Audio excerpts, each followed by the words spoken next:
por decir algo, 12 pulgadas de ancho y un espesor delgadito, un cuarto de pulgada, una pulgada, media pulgada, 2 pulgadas. Es decir, que la dimensión ancho versus el espesor es considerable.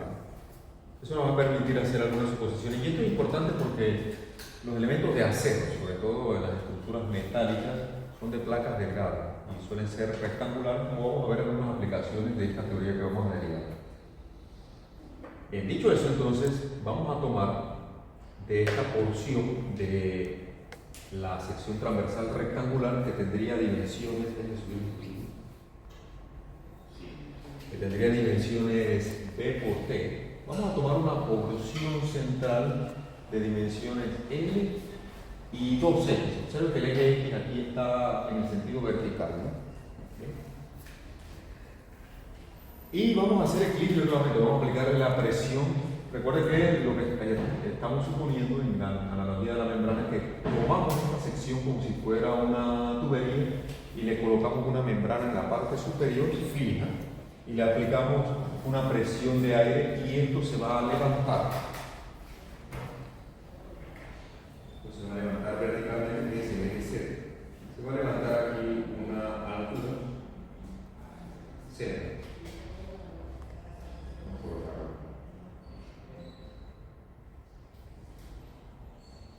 En la otra dirección también aquí. Se levantaría una altura cero.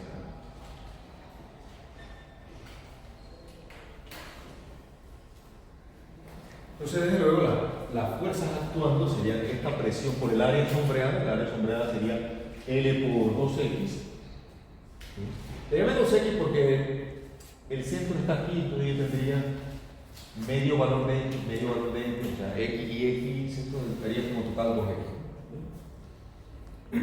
Porque estoy colocando el centro, en el centro estoy colocando el referencial.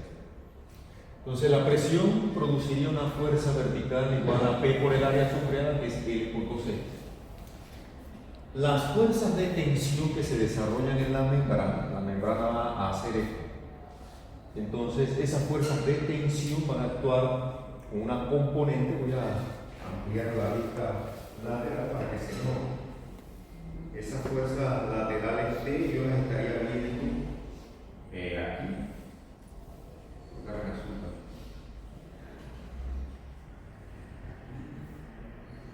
Y acá.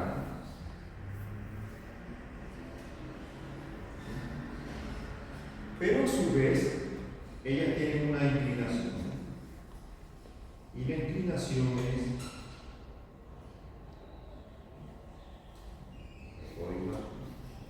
la inclinación sería dz de x.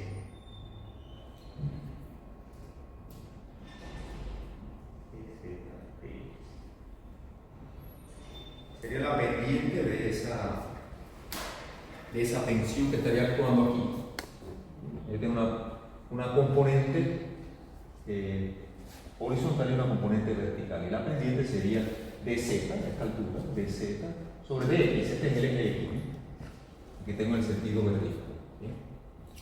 Entonces, tengo dos tensiones como ella, una en el lado posterior y otra en el lado frontal, en esta longitud L y X. Tengo dos de ellas. Entonces, haciendo equilibrio, yo voy a tener P por L por 2X y voy a tener T por L dos veces, arriba y atrás, adelante y atrás, por la pendiente de Z de X. Esos son los términos que van a aparecer en nuestra ecuación de equilibrio. Aquí lo tendríamos. La presión por el área, P por 2X por L, las dos fuerzas de tensión en la longitud L y la pendiente de Z de X. De ahí desde luego se cancela un poco de cosas. De ahí se cancela esta X, cancela el número 2. Y tengo entonces mi relación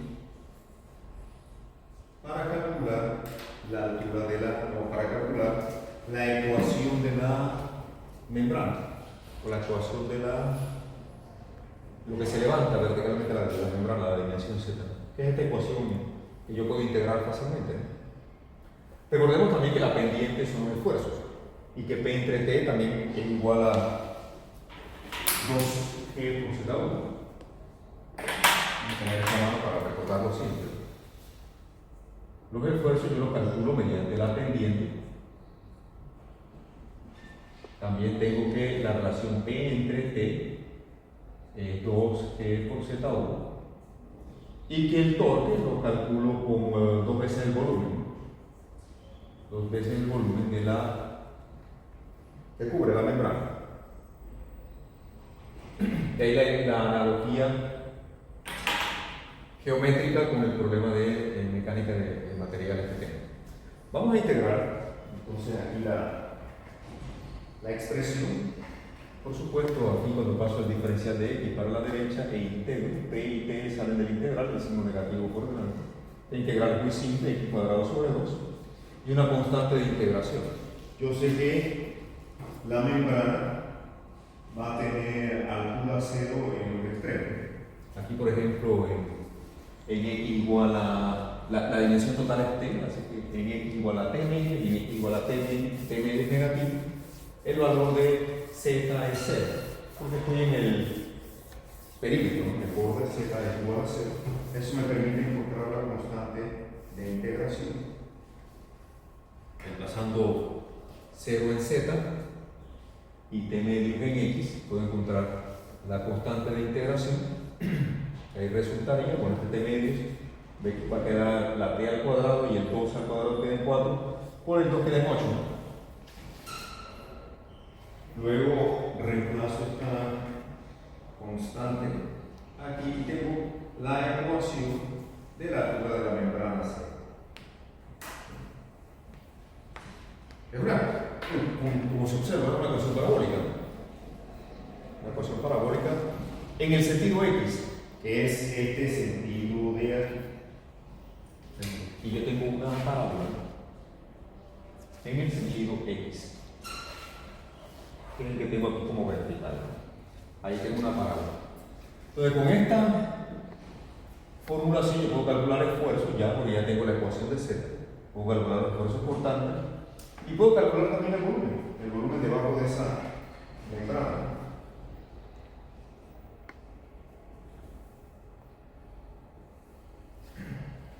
¿Sí?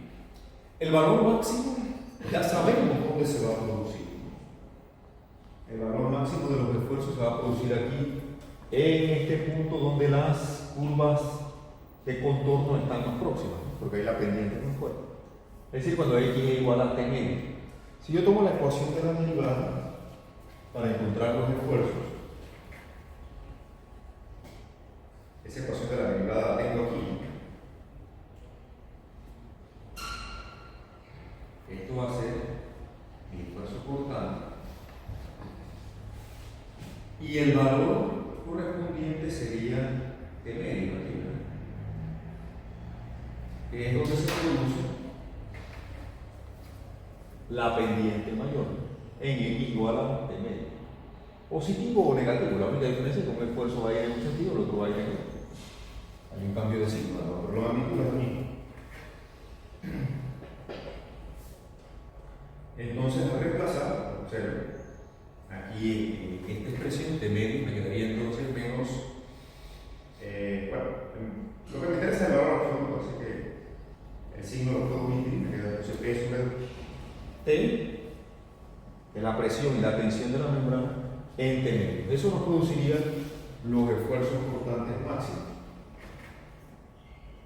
Recordemos también qué cosa es P entre T. P entre T a su vez es 2 por Z1. De ahí el 2 se cancela con el otro y nos queda esta relación que tenemos.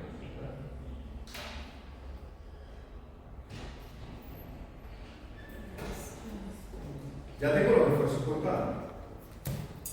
Ahora bien, para calcular el volumen, aquí vamos a considerar lo siguiente. Recuerde que la membrana estirada está describiendo una región parabólica. Entonces, lo que vamos a hacer para simplificar es que yo voy a ignorar las curvaturas que se producen aquí en las esquinas porque son pequeñas y vamos a calcular el volumen, recuerden que esto también es una sección de un ancho mucho mayor que el espesor. Así que las curvaturas que se van produciendo aquí en las esquinas yo las puedo despreciar y podría considerar, tratando de dibujar esto en 3 dimensiones, tratar de dibujar este elemento en 3 dimensiones, yo podría considerar que la membrana está haciendo algo como en una parábola,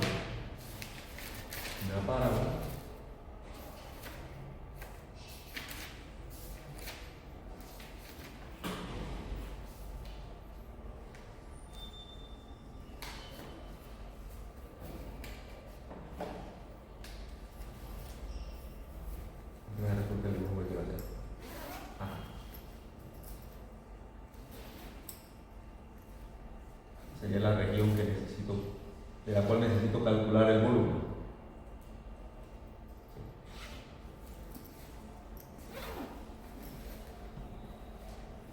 Entonces voy a ignorar estas curvaturas que se producen por aquí, en esta zona, y lo que vamos a hacer es calcular el volumen de esta figura, este volumen, lo vamos a calcular como el área de esta parábola,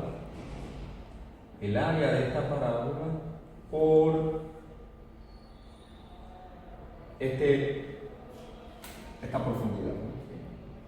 Aquí nosotros tenemos una dimensión B, que sería el ancho de la placa. Y en este sentido tenemos el espesor de la placa como T. El área de una parábola, esto es Z, recuerda, aquí sería el valor de Z en la parte central. ¿No? En el punto central, aquí a T medio.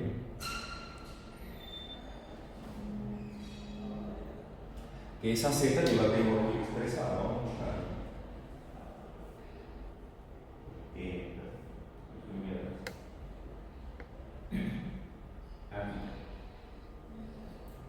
Tendría el valor de Z cuando X es igual a 0, de este valor que está aquí, ¿no?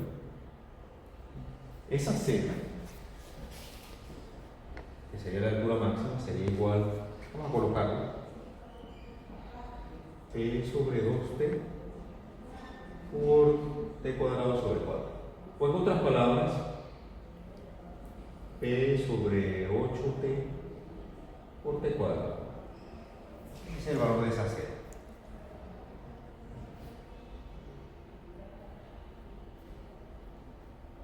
¿A cuánto es igual el área de una parábola? 4/3. 4/3. No.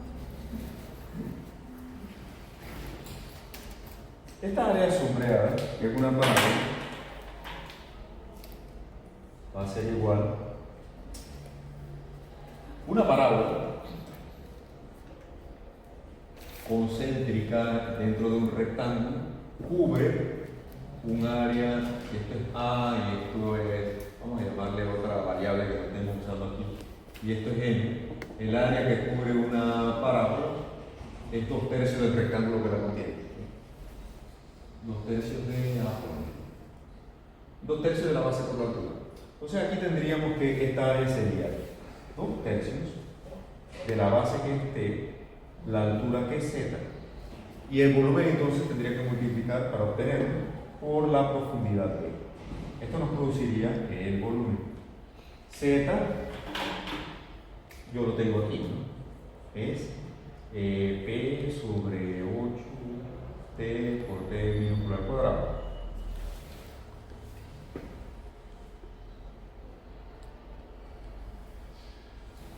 Entonces recordemos también lo que es el torque, ¿no? El torque es 2 veces el volumen. Entonces si yo tomo 2 veces el volumen, que es 2/3 de T por Z, que es T cuadrado sobre 8T por B, ¿sí? Y recuerdo a su vez lo que es P entre T, es 2 veces T por Z1. Nuestra expresión entonces, ¿cómo va a quedar? Va a quedar de la siguiente manera. Voy a colocar todo junto ahora. Tendría, ¿qué cosa? 2 por 2, 4 por 2, 8. Se cancelan, ¿no? ¿Sí? Voy a colocar ahora todo junto. 2 por 2, 4 por 2, 8.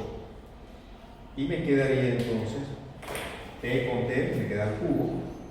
Y la expresión sería la siguiente. B por t cubo sobre 3 por g por z.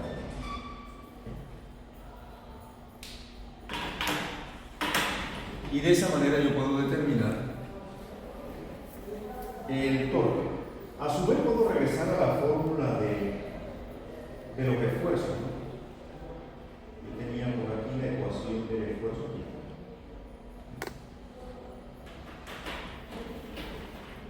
Para colocarlas ambas ya juntas, el esfuerzo cortante sería máximo. Sería Z1, yo puedo sacar Z1 de aquí, ¿verdad?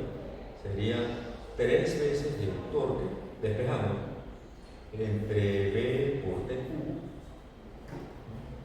entre, despejando todo esto acá, entre G, ya, 3 MT B T cubo por T allá, ¿verdad? Se cancelan las T's y las T's, aquí, aquí y aquí, con este cuadrado. Y nos queda que el esfuerzo cortante máximo sería 3 veces el torque entre el producto de B por T al cuadrado. Ahí tengo mis dos formas.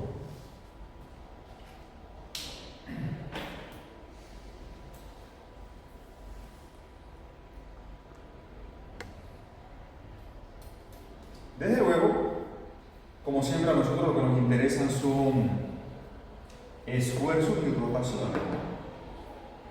De aquí yo podría expresar entonces las rotaciones como, despejando de aquí, ¿no? 3 veces el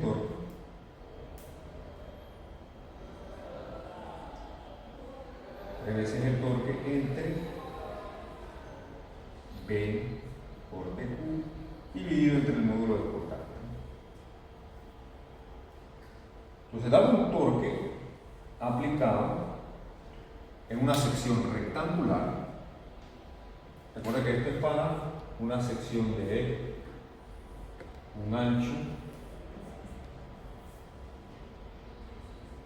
y grande, en comparación con su espesor, sometido a un momento torsional.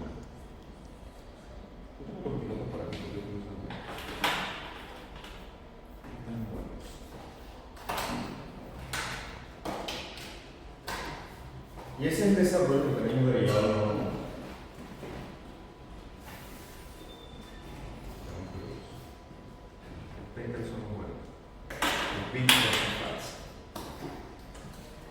Esa es la formulación que tenemos justamente aquí.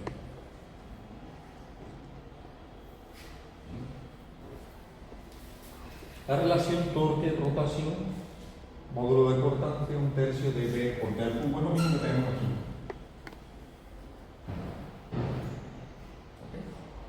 Es lo mismo que tenemos aquí. Y para los esfuerzos cortantes, 3 veces el torque entre B por T cuadrado. Importante, fíjense, estas fórmulas solo son válidas cuando la relación B y T es muy grande. De hecho, Saint-Venant, aquí les coloqué una tabla, Saint-Venant desarrolló soluciones para cuando B y T no tienden a infinito, sino que tienden a valores un poco más cercanos. Fíjate, si B y T tienden a infinito, aquí yo tendría el valor del 3, este, ¿no? Este coeficiente aquí sería 3, aquí sería 3, ¿sí? Y acá sería 1/3, ¿no? Para calcular la rotación. Pero entonces cuando la relación comienza a aproximarse más, B y T comienzan a ser un poco comparables. Este sería el ancho 10 veces mayor que el espesor, 5 veces mayor que el espesor, 3 veces mayor que el espesor. Hasta aquí que tendríamos un cuadrado. Aquí 20 serían iguales, ¿no? Pues fíjense, para un cuadrado, por ejemplo, como ya el valor de 3 pasa a ser 4.8. Pasa a ser 4.8. Porque aquí ya las aproximaciones que nosotros habíamos desarrollado, el área, esta parábola para aproximar el volumen y todo, dejarían de cumplirse. Tendríamos que desarrollar una formulación un poco más exhaustiva, matemática, para poder calcular el volumen. Yo les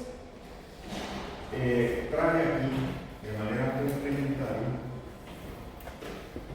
una formulación que es válida para casos de B entre T ciclo de adelante. Es la formulación que les quiero presentar a continuación. Esto también está en sus apuntes de 15. Para el caso en el que yo tengo barras de sección transversal rectangular de ancho B y espesor T, vamos a generalizar esa constante. En lugar de llamarle C3, aquí como la tenemos, vamos a llamarle C. ¿Sí? Para los esfuerzos, estaremos hablando de este valor que estamos colocando aquí, que va a ser una fracción realmente. Va a ser una fracción. Tanto para el cálculo del esfuerzo como para el cálculo de las rotaciones. Aquí está en el denominador y acá está en el numerador, pero en realidad lo que sucede es que esa es una fracción. O sea que si fuera un tercio, aterrizaríamos nuevamente estos valores aquí, ¿verdad? El valor de C. Si C fuera un tercio, ¿okay? Aterrizaríamos a estos dos casos acá.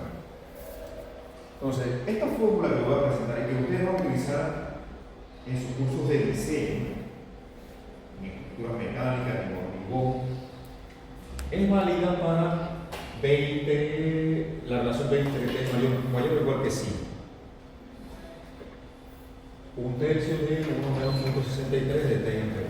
Es una fórmula aproximada para el valor que colocaríamos aquí.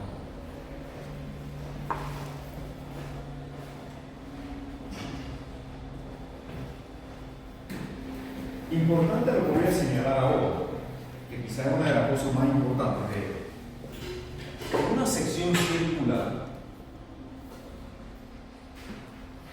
de radio R sometida a un torque. Nosotros sabemos que la rotación en una sección como esta la puedo calcular como el torque entre el producto de G por el momento polar de inercia, ¿cierto? Esto solamente es válido, solo es válido para secciones circulares.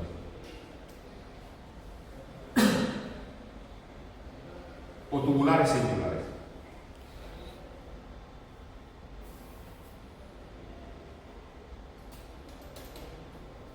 Recordemos la definición estática del momento polar de inercia.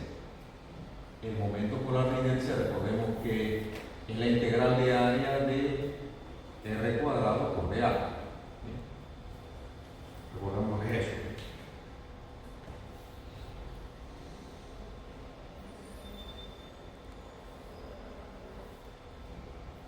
En una sección rectangular, observen, en una sección rectangular, esta cantidad que nosotros tenemos aquí no es igual al momento polar de inercia, no lo es. Y sería un completo error trasladar esta definición a él. Se está uno de lo que estamos usando. Repito, esta cantidad que está aquí, a pesar de que tiene las mismas unidades, longitud de la cuarta, no es igual al momento polar de inercia de un rectángulo. Es muy diferente. Es mucho más pequeño que el momento polar de inercia de un rectángulo. Mucho más pequeño. ¿A cuánto es igual el momento polar de inercia de un rectángulo? El momento polar de inercia de un rectángulo. Recordemos la definición del momento polar de inercia. Si yo lo veo ahora en un plano cartesiano, estaríamos hablando de un plano X y Y, como siempre, un elemento diferencial de área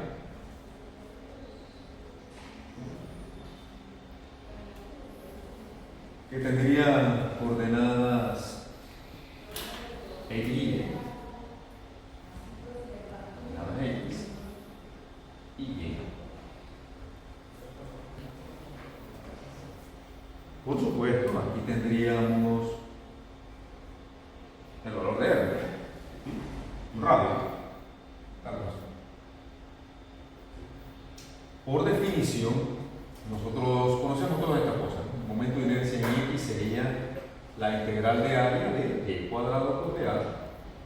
El momento de inercia alrededor del eje Y, por definición, es la integral de área de X cuadrado por dA. Y el momento polar de inercia es esta definición, la integral de área de R cuadrado por dA. ¿Pero qué cosa es R cuadrado? Lo voy a explicar.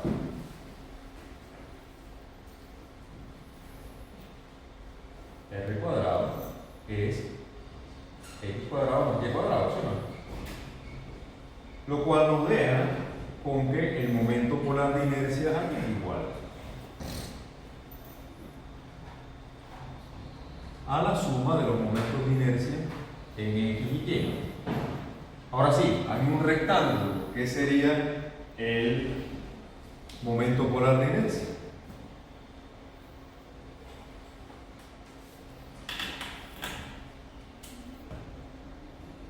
Vamos a colocarlo. Alrededor del eje X, el momento sería del rectángulo igual a centroidal, ahora sí.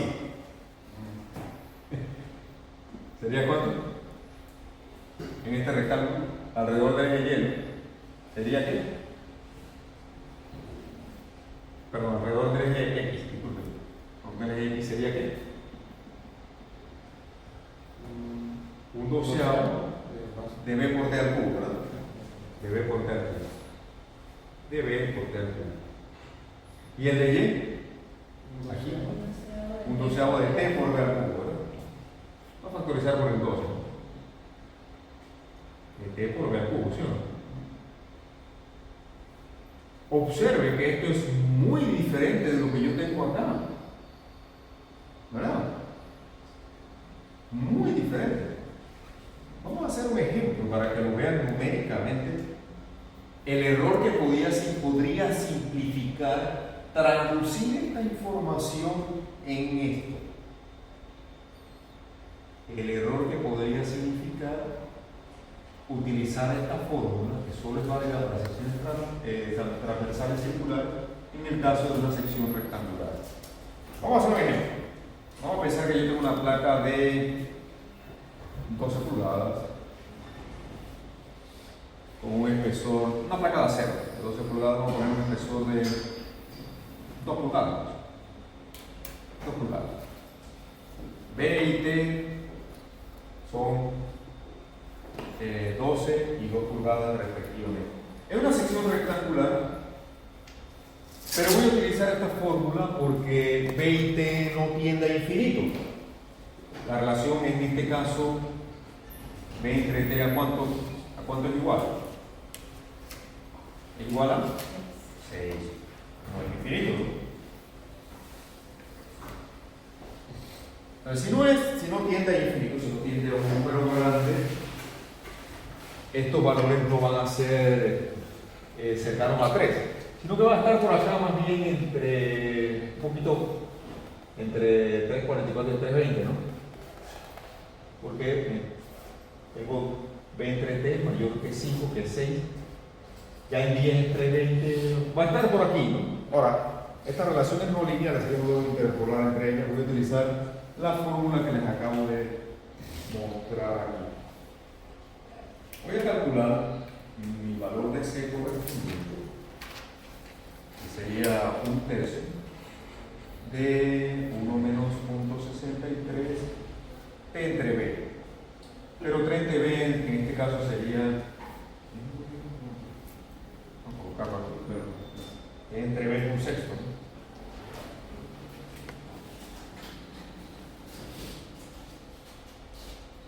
Alguien que nos haga el favor de calcular aquí una calculadora veloz. ¿Cuánto es eso?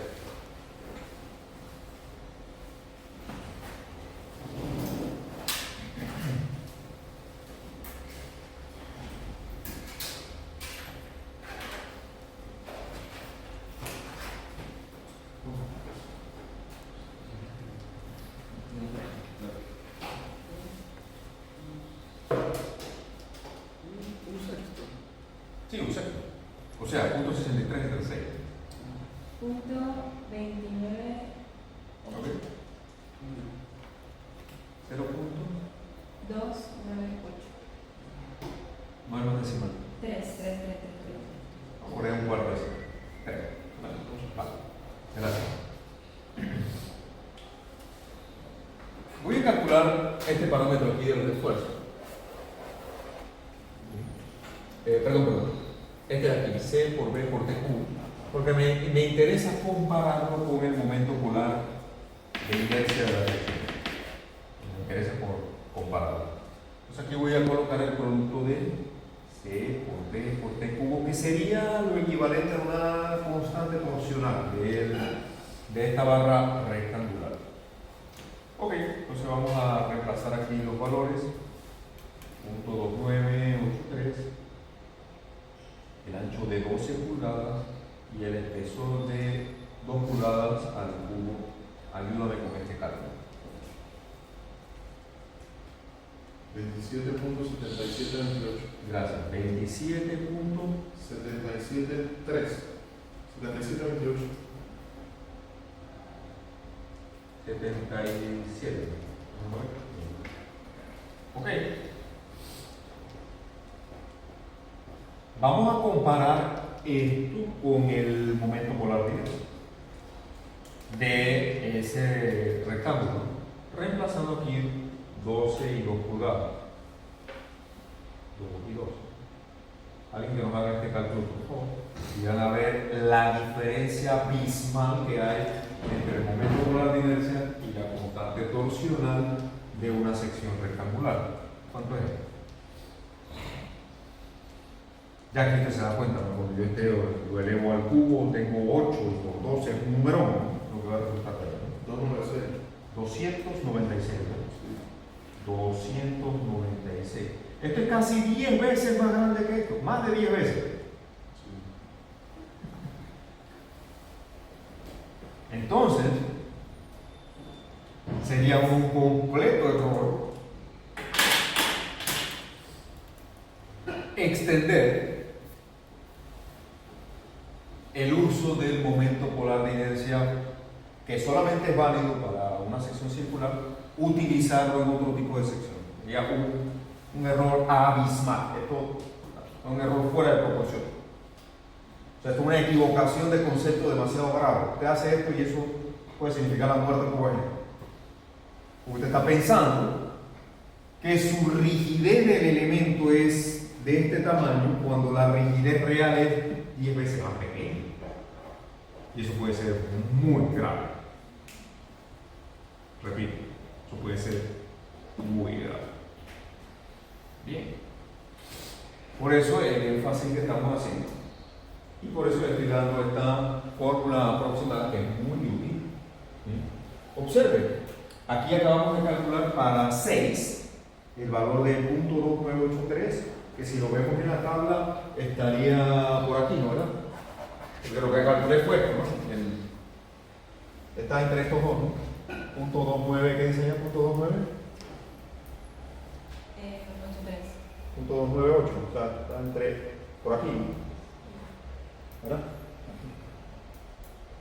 Bien. Entonces es importante tener claro hasta dónde yo puedo extender y cuáles son las limitaciones de todas las formulaciones que usted ve aquí en sus 5, 6, 7, 8, 9, 10, 2 años que usted permanezca en esta preciosa universidad. Ojalá sean 5 nada más. Lo que dice el plan de estudio, ¿no? Usted cuando creo que dice yo calculo y sumo ahí, lo que voy a decir 8 más 5, 23, 23, pero si yo le pregunto la edad varios.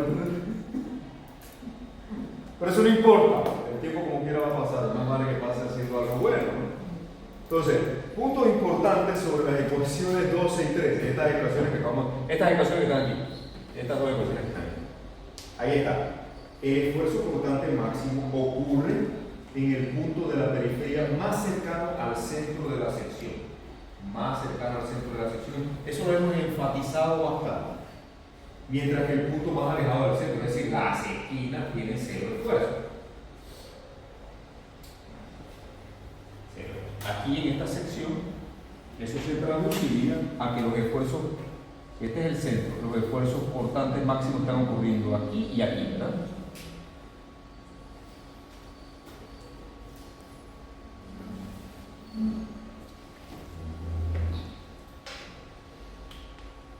Las esquinas entonces están libres de esfuerzo porque por allí no pasan las líneas de contorno. Aquí hay esfuerzos cortantes iguales a cero. Gráficamente eso es lo que significa. En estas secciones los puntos más cercanos al centro son los que van a recibir mayor esfuerzo. Otra explicación. Según la ecuación 12, que es la ecuación de las que relaciona torque y rotación, esta ecuación de aquí, esta ecuación, la rigidez torsional crece con B a la primera potencia. En una sección rectangular, el momento polar de inercia, aquí, es proporcional a B al cubo. ¿Verdad? Es proporcional a B al cubo. Fíjense aquí cuando yo esta B, este 12 lo llevo al cubo, queda un número, como les explicaba hace un rato. Es decir, que extrapolar la rigidez torsional de un círculo a una sección rectangular sería un qué? Dígalo usted bien, sería un qué?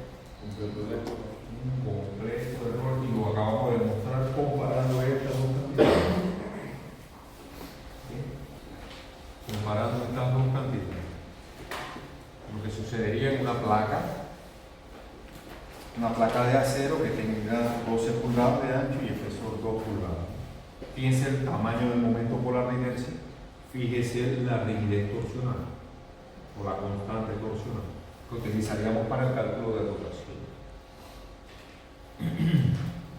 Preguntas de esto.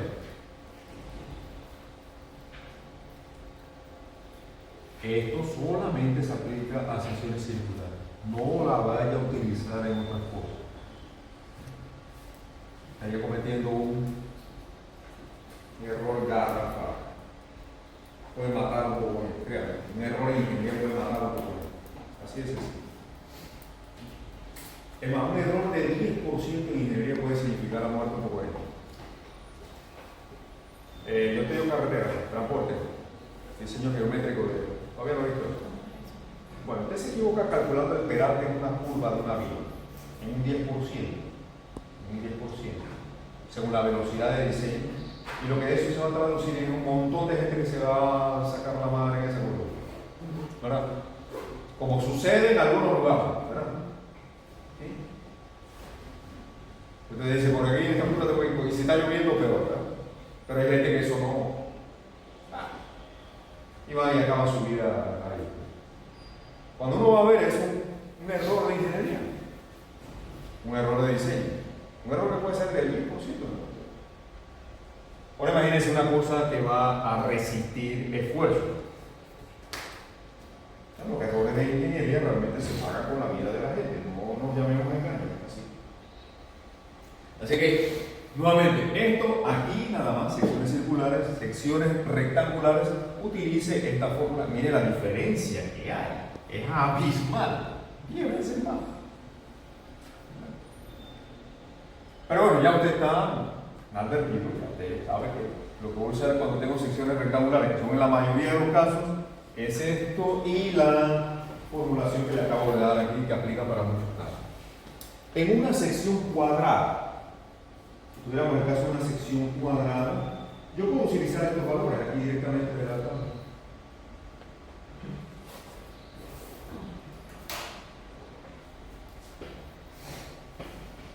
Vamos a suponer que yo tengo una placa o una barra. Otro ejemplo. Una barra ahora cuadrada de 2 por 2 pulgadas. Una barra cuadrada de 2 pulgadas de arista.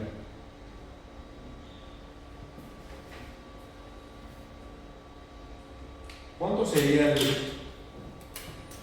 momento polar de inercia ahora de una sección cuadrada? Es esto mismo, solamente que el valor va a ser 2 por 2 lados. Haga el cálculo ahora para este caso. ¿Cuánto sería? 2.667. 267. 2 pulgadas a la cuarta. 2 pulgadas a la cuarta, pulgadas a la cuarta. Vamos a poner unidades, vamos a ser consistentes. Pulgadas a la cuarta. Acá, para calcularlo, yo tendría que utilizar punto 14.1. En lugar de tora, utilice punto 14.1 por 2 por 2 al cubo. ¿Cuánto sería? 2.26. 2.26. Note, que era lo que quería enfatizar, note que en secciones cuadradas las cantidades se van pareciendo. ¿Por qué se van pareciendo? Porque realmente una sección cuadrada en forma y un círculo realmente no son tan distintos. Realmente no son tan distintos. ¿Verdad? Entonces, aquí en situaciones como esas, si usted lo hace en una sección cuadrada, yo le digo, bueno, ahí el error realmente es pequeño. Pero a medida que la sección se va separando en forma del círculo, la diferencia puede llegar a ser abismal. ¿Ok? Puede llegar a ser abismal. ¿Estamos de acuerdo? ¿Ahora sí? Bien. Ya saben, está perdido. No quiero ver una noticia el día de mañana donde usted esté implicado. El ingeniero fulano se encontró un error en su cálculo, yo se lo dije. Y le voy a ir a visitar a la joya con el video.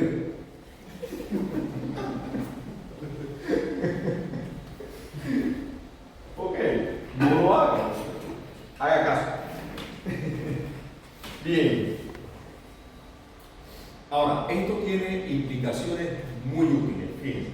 Los resultados de estas dos ecuaciones, la ecuación 2 y 13 son estas dos, se pueden utilizar. Esto sí, yo lo puedo utilizar en otras secciones que se pueden construir a partir de rectángulos, tomando B, el ancho, como la suma de todas las patas. Nosotros en estructura le llamamos a los lados de un channel, de un ángulo, le llamamos patas a esto. Así le llaman los constructores y así le llamamos los ingenieros también. Las patas de un ángulo son los dos lados. Las patas de un channel son todos los lados de un channel. Bueno, en un Wi-Fi sí solemos llamarle alas y alma, ¿no? Los mexicanos le llaman patines a las alas. Si agarra un libro mexicano, ellos hablan de patines, se refieren al ala superior, al ala inferior de un Wi-Fi. Para mí patines son los que me pongo los pies cuando voy con mis hijos al pozo y ya es. Esos son los patines. Pero para los mexicanos, los patines también son estos. Para nosotros esas son las alas, ¿no? Y en cosas como esas uno agarra a los muchachos haciendo trampa a veces en exámenes, escritos y cosas. Los pone a investigar y dice, los patines, ya esto lo sacó de una publicación mexicana, porque en Panamá no utilizamos patines, pero él agarró copy y paste, ¿no? O como unos estudiantes del grupo de aquí al lado, con el profesor de fluidos, me mandó a hacer una tarea, el profesor de fluidos me echó todo el cuento. Dice, mira, los muchachos agarraron el solucionario del libro y copiaron los problemas. Y el solucionario está en inglés y decía, the velocity is so large. Y ellos pusieron la velocidad tan larga.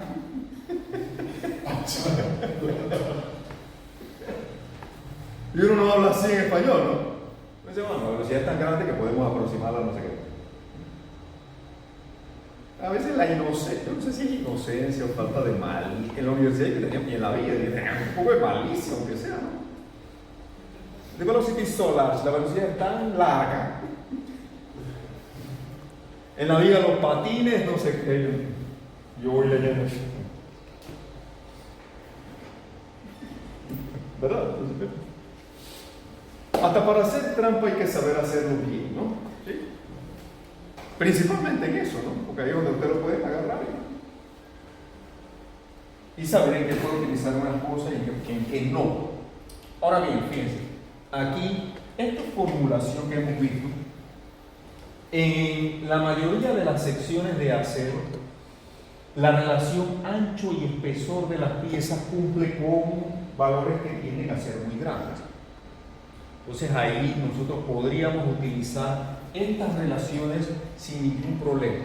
La diferencia sería que tendríamos que utilizar, en lugar de B, tendríamos que cambiar esto al perímetro de la sección. Tendríamos que tomar todo esto como B, la suma de estas dos longitudes.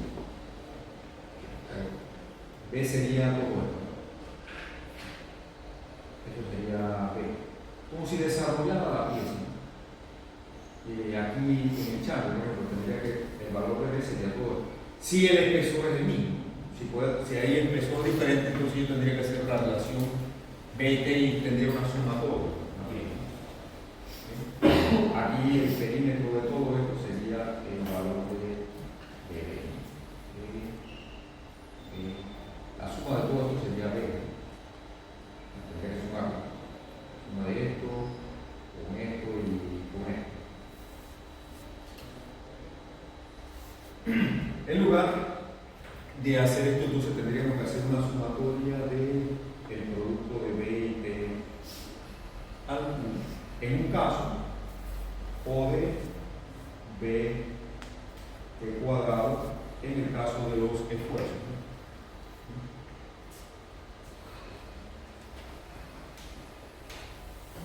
Si el espesor es el mismo de las piezas, entonces yo lo puedo sacar de ahí y se traduciría la suma de los anchos. ¿Ok?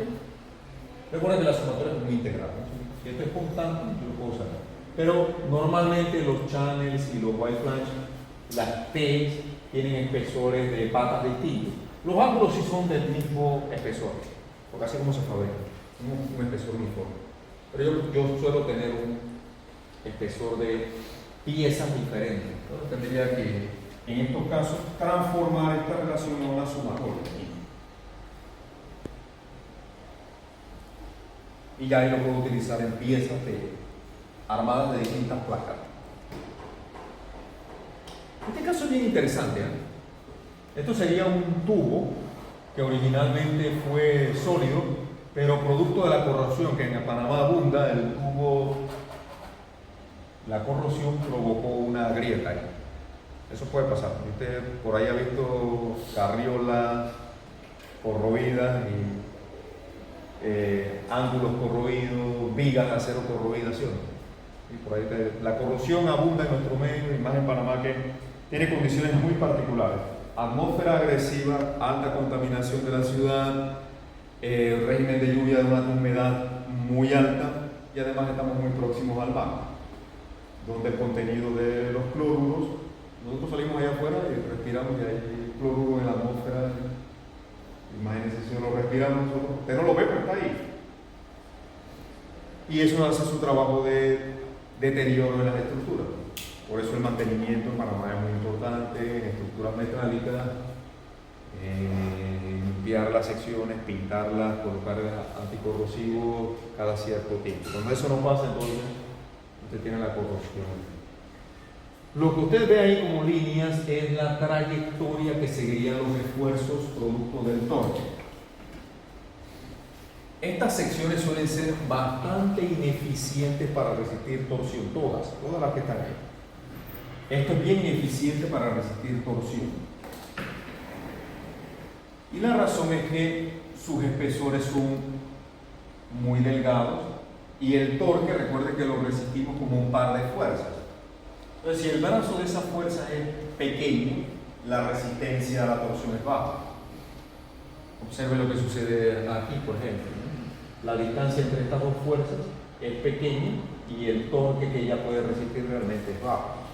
Esas secciones todas ellas son bastante ineficientes en torsión. A estas secciones se conocen con el nombre de secciones abiertas. Las secciones abiertas, todas sin excepción, son muy ineficientes en torsión. Son secciones abiertas. ¿Por qué se llaman secciones abiertas? Las secciones abiertas porque no oculta nada. Es decir, yo puedo ver completamente la sección por todos lados. Inclusive aquí yo puedo asomarme y si tengo alguna manera de ver por ahí adentro, lo podría hacer. ¿Okay? La sección no oculta nada, es completamente abierta, la puedo ver por todas partes. Las secciones abiertas son extremadamente ineficientes a la torsión. Las secciones que son buenas para resistir la torsión son las secciones cerradas, como un tubo,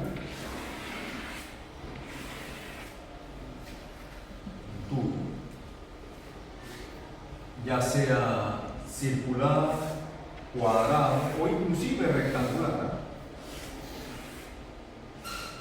Cuadrado o rectangular, si se quiere. Todas estas secciones son muy buenas en torsión. Estas son secciones cerradas.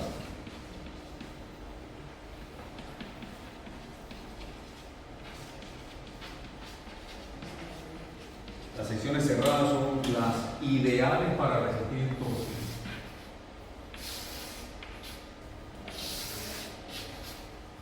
Y la razón está en que ante este torque, los esfuerzos constantes van a seguir esta trayectoria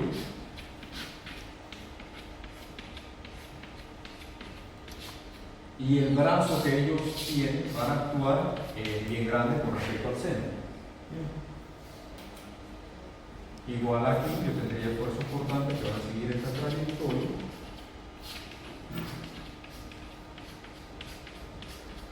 Y la resultante de ello, cuando yo calculo con respecto al brazo, con respecto al centro, la fuerza que ellos aportan es bien grande. Entonces las secciones cerradas son ideales para resistir torsión. Si yo tengo que hacer una rehabilitación de una viga existente que antes había sido diseñada para flexión, pero ahora por la modificación que hay, la ampliación que hay, el anexo que usted quiera hacer, esa sección ya va a recibir ahora torsión. Yo tengo una viga como esta. Imagínense que ella fue diseñada para flexión y para flexión ella es muy útil, muy buena. Pero que ahora, producto de la modificación que se le va a hacer al edificio, se le va a hacer un anexo, se le va a hacer una ampliación, la viga existente ahora va a recibir un momento de torsión que antes no tenía. Y usted sabe que si esta sección es de placas armadas, su rigidez torsional realmente va a ser baja. Porque usted tiene una T aquí al cubo y esas T son delgaditas. Digo, esos espesores son delgados en esas piezas. Entonces, si esos espesores de ese wafer son de media pulgada, imagínense media pulgada al cubo, esto, lo que le va a aportar en torsión es bajo, ¿no? Bien. Entonces, ¿cómo yo podría rehabilitar esta sección para transformarla de una sección que aquí es abierta a una sección cerrada? ¿Qué tendría que hacer?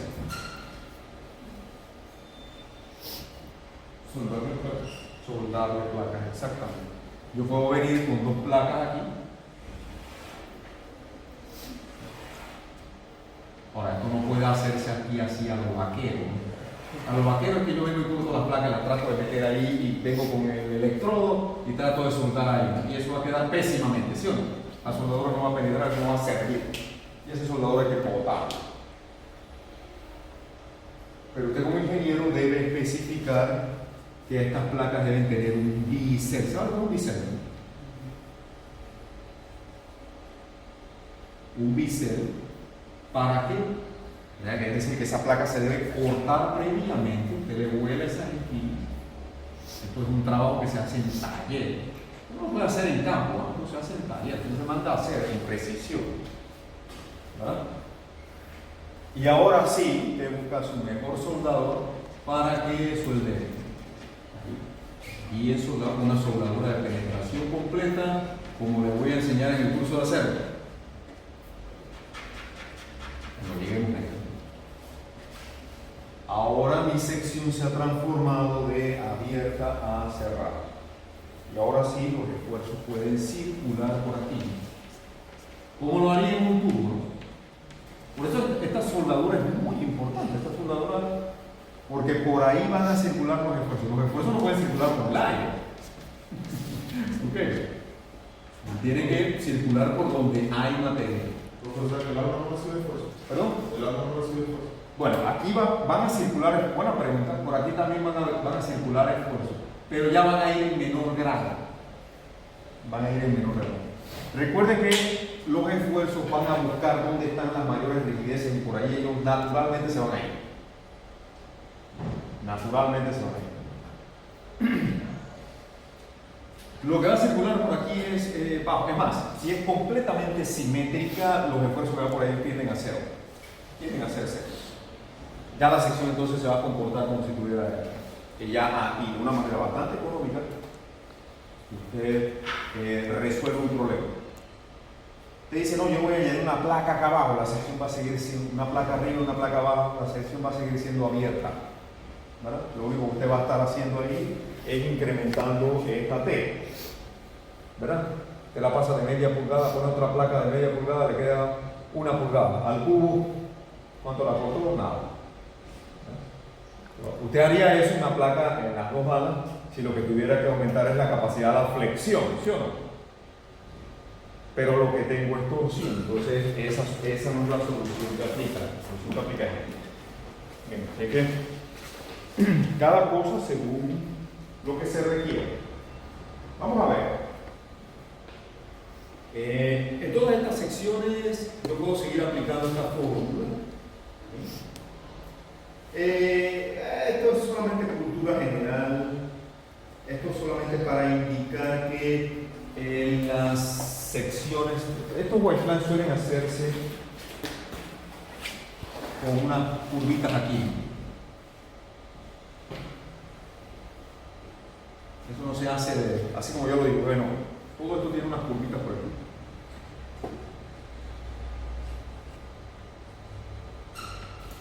Redondeado. Todos esos elementos. Todos tienen eso así.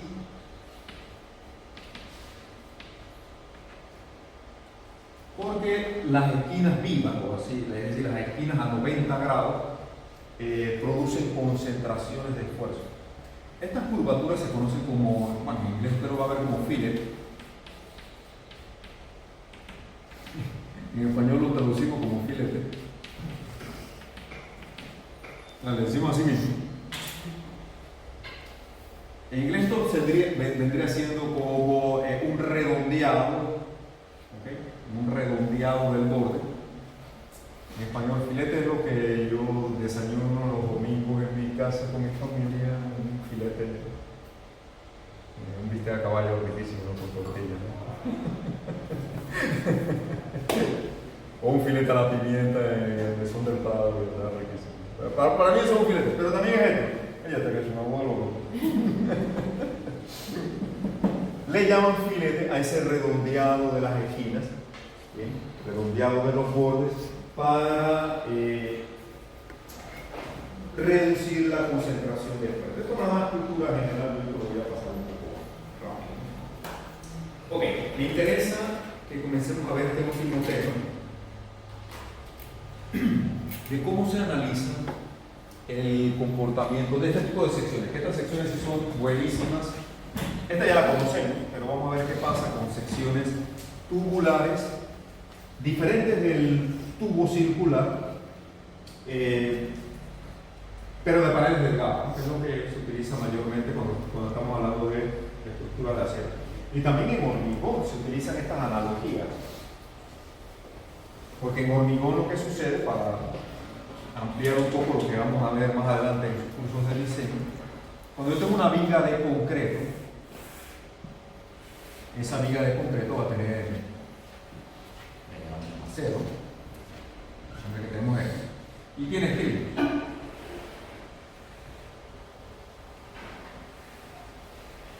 Tiene estribo.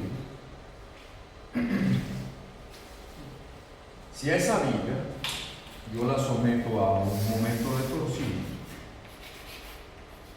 también los esfuerzos van a tratar. Esta es una sección cerrada, nuevamente. Una sección cerrada, pero bien compleja porque tiene concreto, tiene acero, tiene barras longitudinales, tiene estribo. Entonces, en una sección como esta, que no es de un material uniforme, aquí hay dos materiales, es una sección compuesta, no como acá, esto es el mismo material, pero aquí yo tengo dos materiales. Lo que va a tender a hacer naturalmente el elemento es a comportarse un poco como lo haría acá. Nuevamente, los esfuerzos van a tender a ser mayores en los extremos del elemento y va a haber poca transmisión de esfuerzo en la parte central. Así que físicamente, esta viga, que es de concreto, se va a comportar de manera muy similar a lo que haría un tubo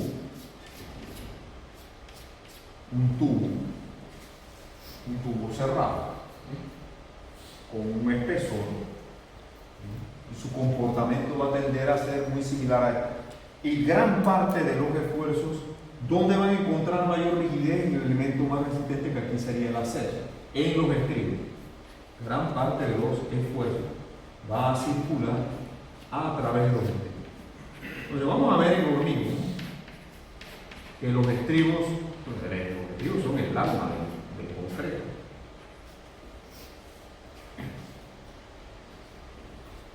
Los estribos van a servir para resistir esfuerzos cortantes, tanto de flexión como de torsión. Entonces, este comportamiento es bastante similar o bastante equivalente al que yo tendría en una sección tubular del mismo material, de acero. Es bastante similar.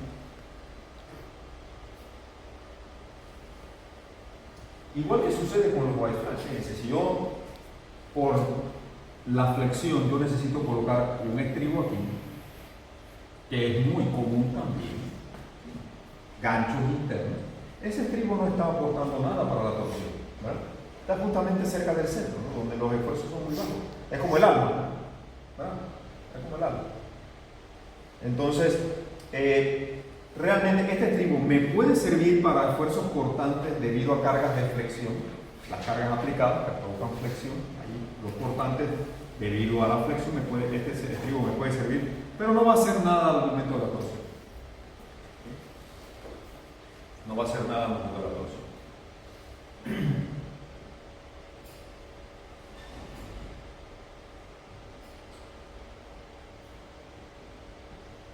Bien, vamos a ver el desarrollo entonces de la teoría que se va a aplicar a estos casos y que va a extenderse inclusive cuando lo veamos en el diseño de vigas de concreto en torsión. En este tipo de secciones, la membrana, ahora vamos a aplicar nuevamente la analogía de la membrana, tiene una pendiente uniforme a lo largo del espesor. Vamos a ver qué sucede ahí. De acuerdo a la figura 12, esta figura que está acá abajo, la altura de la parte central de la placa debe ser constante y tiene un valor H. Y la pendiente de la membrana H entre T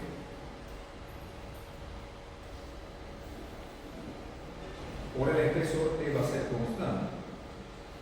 Entonces el producto de el esfuerzo cortante por el espesor va a ser una constante. ¿Qué quiero decir con eso? Fíjense la sección que tenemos ahí. Lo estoy viendo en planta, una sección transversal tubular, pero de cualquier forma, de un espesor uniforme, de cualquier forma. Si yo hago la misma analogía de que tomo esta sección y la veo en el sentido longitudinal, sería aquí, la cubro con mi membrana aquí arriba, la amarro y aplico mi presión. Estamos haciendo exactamente lo mismo que antes. ¿Qué va a suceder? Yo no tengo material aquí adentro, ¿ok? esta membrana que está aquí estaría forrando el tubo, aquí, por el espesor. No es que lo está cubriendo así porque realmente yo no tengo material acá adentro. Así que la membrana, la tela que estoy colocando, la estoy colocando es aquí, en el perímetro, en el espesor. Estamos forrando eso así. ¿Sí me explico? No así porque yo no tengo material en la parte central. Estaría cubriendo alrededor. Entonces, cuando yo la aplico, si la membrana cubriera todo, ella se levantaría haciendo esto, ¿sí o no? ¿Verdad?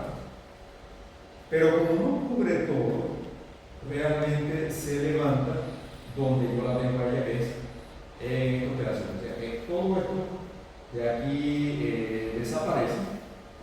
Y nos quedamos entonces con una membrana que más bien hace esto, que es lo que tengo sombreado ahí, y es lo que queda entonces es un levantamiento pequeño. Antes le estábamos llamando seca, ahora le vamos a llamar H. Y este espesor es delgado,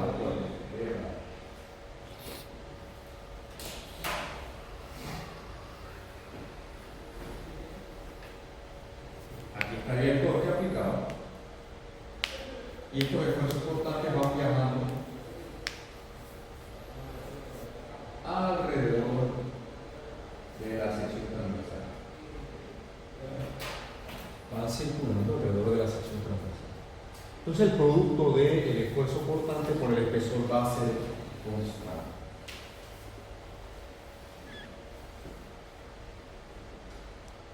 Fíjense nuevamente ahora qué va a suceder. En la membrana van a aparecer tensiones. Aquí yo voy a tener fuerzas de tensión.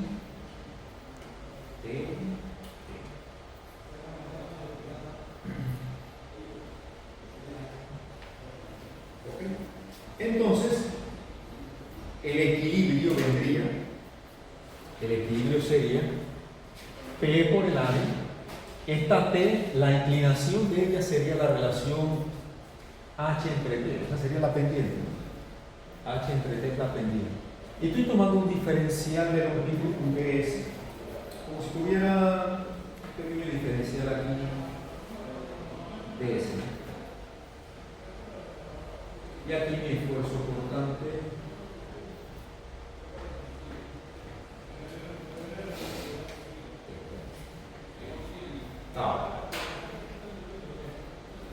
entonces, esfuerzo cortante por el área sería ds por t, por el espesor, ds por t, y el brazo al centro me produciría entonces un torque.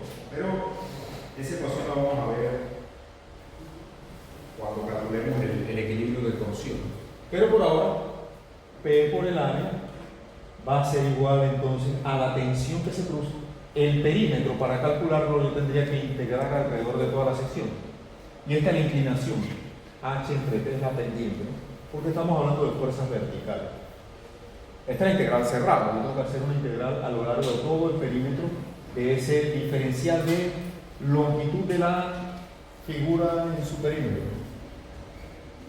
Entonces, cuando hacemos ese cálculo de ese elemento diferencial pequeño, un pequeño segmento en la periferia de la sección, nuevamente yo puedo pasar esta T para el otro lado y dividir, y recordemos que P entre T es 2EZ1 y que H entre T es la pendiente que viene a ser los esfuerzos nuevamente. H entre T ahora es la pendiente. Y recuerden que seguimos calculando esfuerzos cortantes con pendiente y con el volumen en torno. Entonces, al reemplazar ahí el esfuerzo cortante como H entre T y reemplazar P entre T por 2G por Z1, nuestra expresión queda de esta manera. Fíjense que aquí ya estoy relacionando torque con rotación, la rotación que produce el torque. Estoy relacionando esfuerzo cortante con rotación, la rotación que se produce en el torque. que produce el torque. Yo necesito la ecuación del torque. Y eso lo hago calculando equilibrio de esta fuerza con respecto al centro de la sección. La fuerza que va a ser igual al esfuerzo cortante por el área y este brazo, ¿no? Que sería una normal a ella, ¿no? Vamos a ver la figura para ilustrar.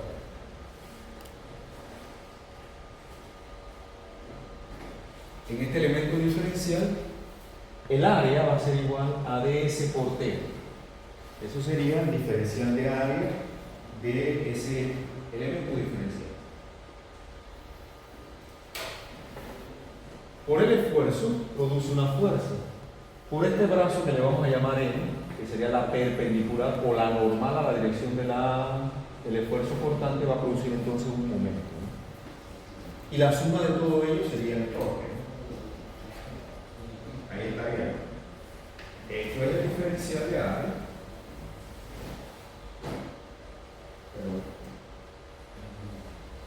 El esfuerzo produce una fuerza y la fuerza por la normal produce un momento.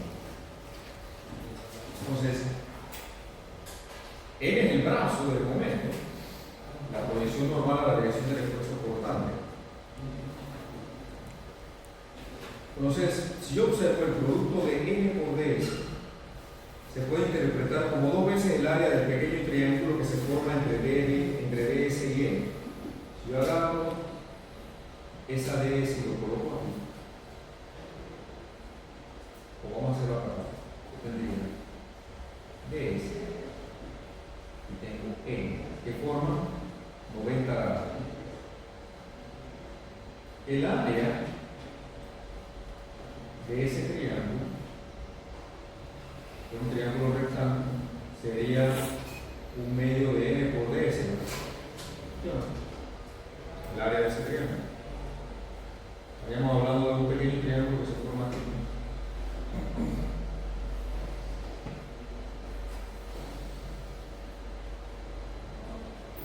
Entonces, el producto de N por ds es dos veces el área de ese triángulo. Al desarrollar la integral a lo largo de toda la área, lo que se va a producir entonces es que cuando integramos esa integral de N por ds, yo la puedo traducir en dos veces el área de la sección.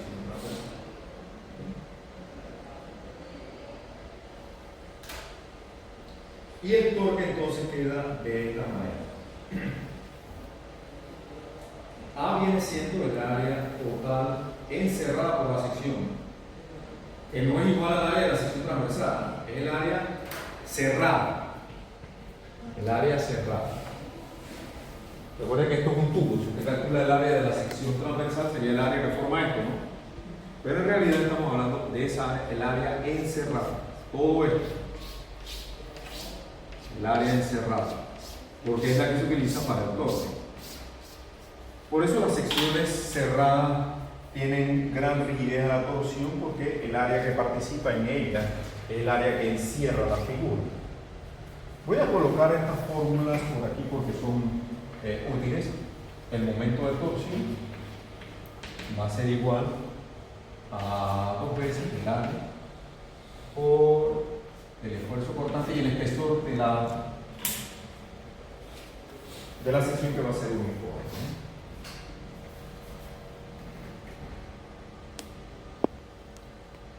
Esa expresión que tenemos ahí la podemos expresar en términos del cortante despejando, el esfuerzo cortante despejando tau de aquí,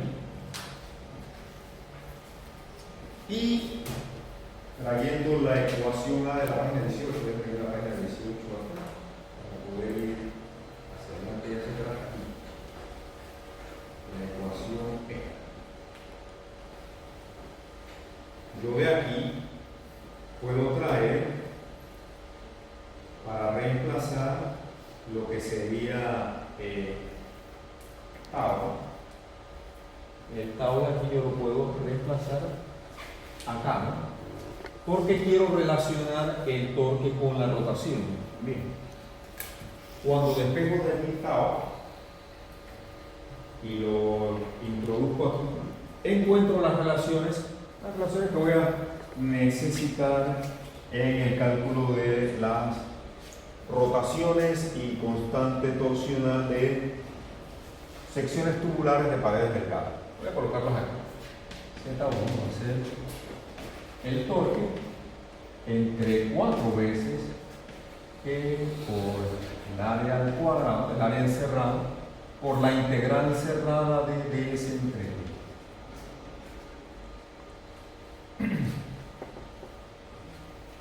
Y la constante rotacional o la constante torsional, que sería el torque entre la rotación, va a ser igual. Si yo despejo de ahí esta relación, mt entre z1 sería 4 veces por el área al cuadrado entre la integral cerrada de la relación de este entre.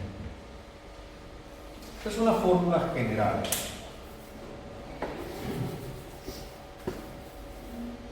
Estas son las fórmulas generales que aplicarían a cualquier tipo de sección.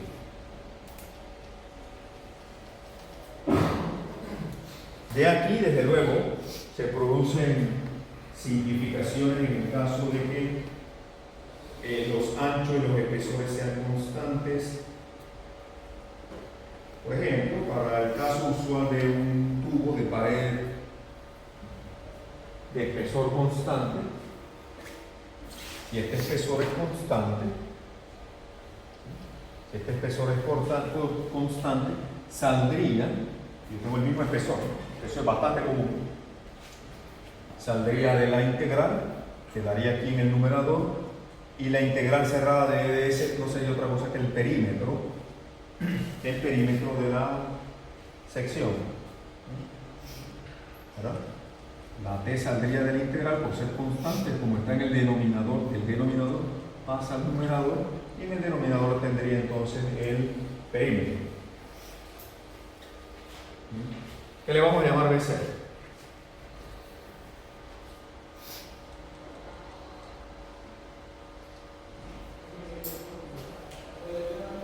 Sería el perímetro de la periferia de la sección transversal.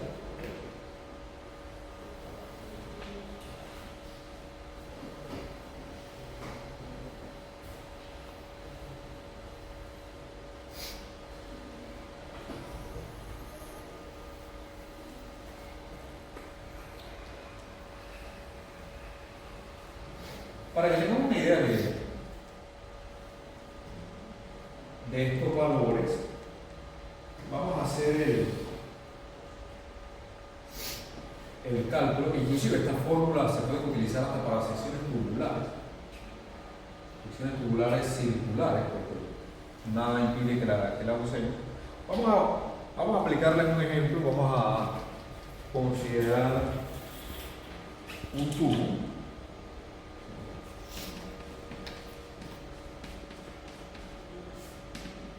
Utilizar un tubo rectangular de dimensiones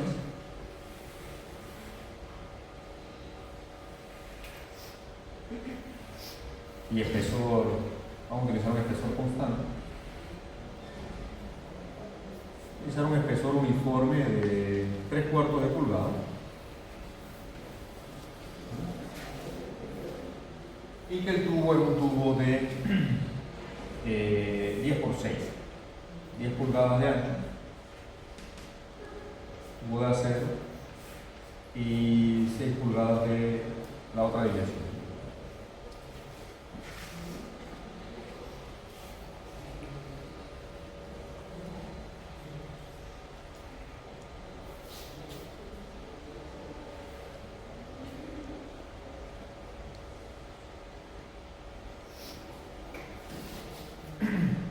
Vamos a considerar que es de acero con un módulo de cortante de 11.200 KS.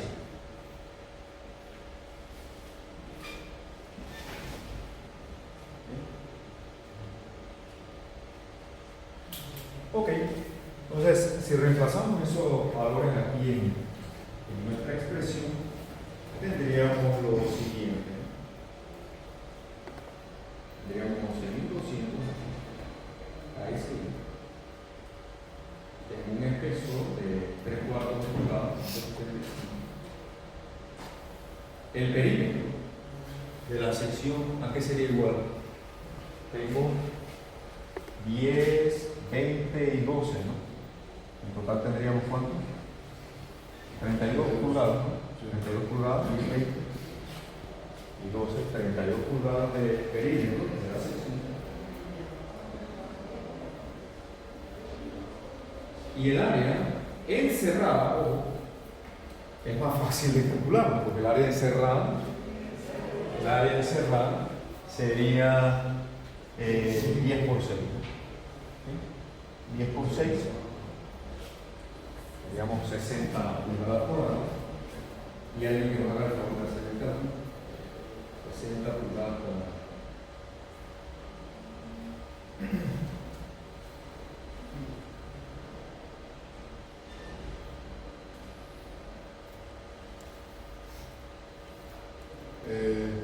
Va a ser un número, pero 3.780.000. ok.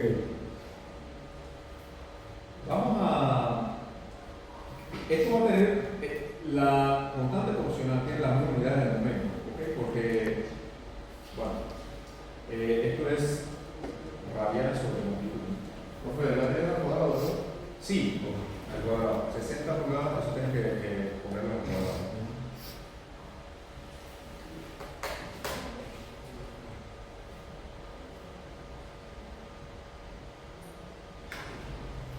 Entonces, esto va a tener unidades realmente de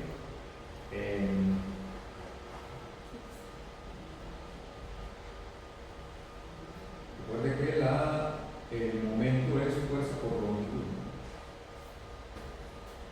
Fuerza por longitud. Entonces, la constante torsional debe tener unidades de fuerza por longitud al cuadrado. Longitud del cuadrado. Esta longitud de aquí, porque esto es radiana sobre longitud, y esta longitud que está en el denominador con esta queda aquí. Entonces, esto, si observamos, esta área al cuadrado queda a la cuarta, ¿no? Y esto quedaría pulgadas a la cuarta, con estas pulgadas quedan pulgadas a la quinta, ¿no? Y entre estas pulgadas quedan pulgadas a la cuarta. Y pulgadas a la cuarta, entre pulgadas cuadradas quedan pulgadas cuadradas, ¿no? ¿Verdad? Y los 15. Entonces, divide entre, para que no sea un número tan grande, divide entre, para ponerlos en pi cuadrado, divide entre 12 al cuadrado el resultado, entre 12 pulgadas al cuadrado. 26.250. Este tiene sentido, 26.250. Entonces tendría unidad de pi cuadrado. ¿Okay? De esa manera calcularíamos entonces la constante rotacional o la rigidez rotacional de ese punto. Fíjense que es un número importante, ¿no? Es un número importante porque estos elementos suelen tener gran rigidez a la torsión. Fíjense que su rigidez a la torsión es proporcional al área encerrada al cuadrado, cosa que es bien grande.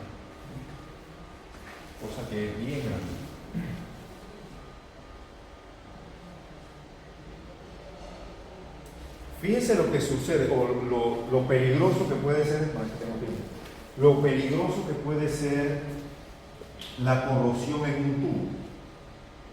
Vamos a pensar que yo tengo un tubo, un elemento circular de 8 pulgadas, un tubo de 8 pulgadas, y vamos a ponerle el mismo espesor de 3/4 de pulgada, o de media en este caso, vamos a poner media pulgada. Yo puedo hacer ese mismo cálculo allá, ¿verdad? Sería 4G al cuadrado por T entre B sub 0. B sub 0 sería el perímetro aquí. En este caso yo tendría, voy a utilizar el mismo material, 11.200. El área sería igual a que el área encerrada sería el área del círculo, ¿no? Sería, Y cuatro por abajo. tengo el diámetro, entonces sería El área cuadrada. pi 4 por el diámetro al cuadrado. ¿verdad? Entonces, esto sería mi diámetro, ¿no? Por el diámetro al cuadrado. Ahí puedo sacar el área. El perímetro B sub 0 sería pi por el diámetro, ¿verdad? De ahí usted lo puede sacar. Y tiene un espesor constante de 0.5.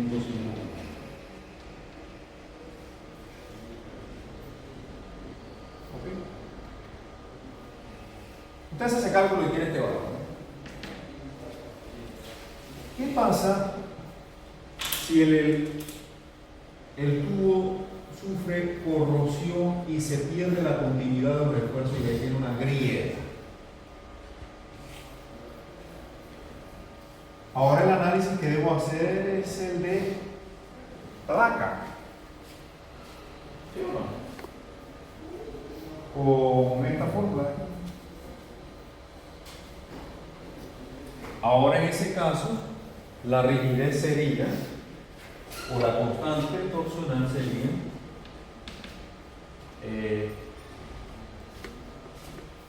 vamos a hacer B por T cubo entre 3 por G.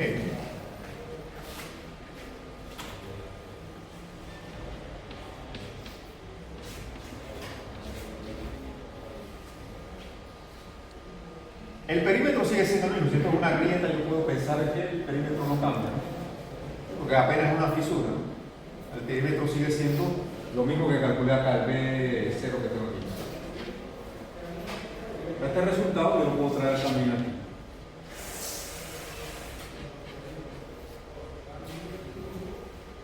Entonces, quiero que comparen estas dos cantidades.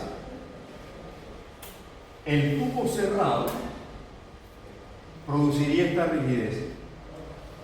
El tubo con una grieta produciría esta otra rigidez, con una fisura aquí.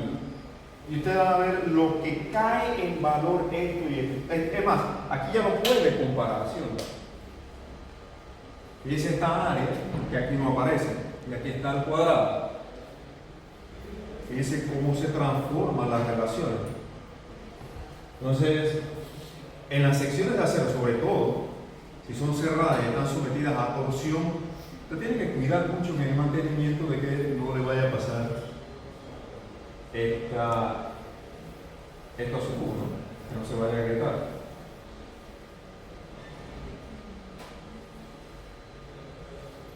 ¿Alguien hizo los dos cálculos? Sí. Aquí, ¿qué te resultó? Ahí me dio 15.638.15 Ya dividiste entre 12. entre 2 al cuadrado. Sí. ¿Cuánto resultó? 15.638.15. Vamos a hacerlo sin decimal. Esto es pi al cuadrado. Sí. Y esta. Eso me dio 16.376.23. No puede ser más grande. Usa el mismo perímetro. Sí. Es pi por 8. Punto 5 al cubo, ¿no? Ajá. Entre 3 por 12.200. Haz lo mismo, divide entre 12 al cuadrado, ¿no? ¿Se multiplica con 11.200? ¿Ah? Sí. B sub 0 por T cubo entre 3 por G. La G aparece en los dos.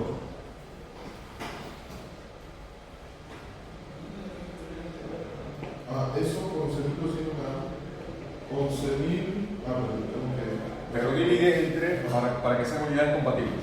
81.45. Fíjense. 31 puntos. 45. Las mismas unidades, pi cuadrado. Sí. Voy a confiar en tus números.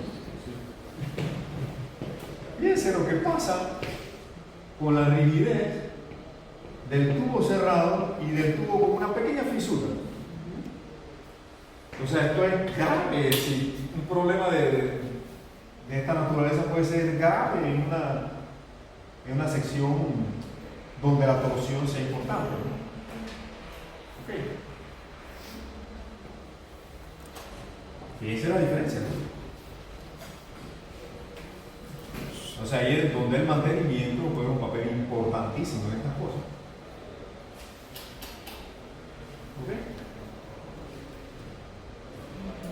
Bien, en la próxima clase, bueno, la próxima clase yo creo que el lunes no voy a ver a ustedes. Los voy a tener que comprimir todo en una clase porque voy a aplicar esto mismo a secciones de múltiples celdas. Como sería este caso. Aquí yo tengo dos tubos, punto. Realmente tengo dos tubos.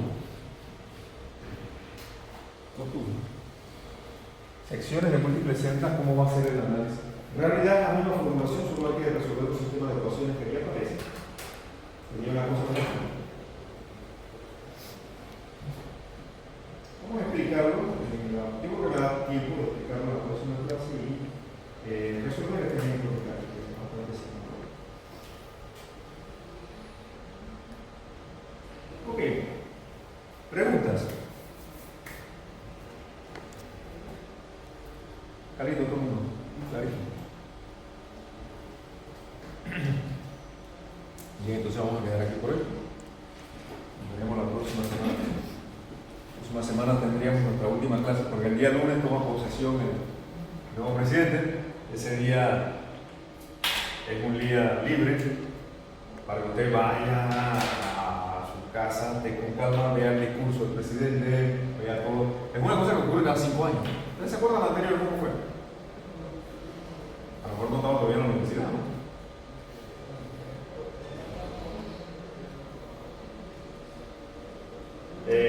No, para que usted vea, es una cosa que ocurre cada 5 años, el cambio de gobierno, el discurso del nuevo presidente. Ya no importa lo que usted votó, ahora lo que importa es lo que viene. Vea eso, preste atención,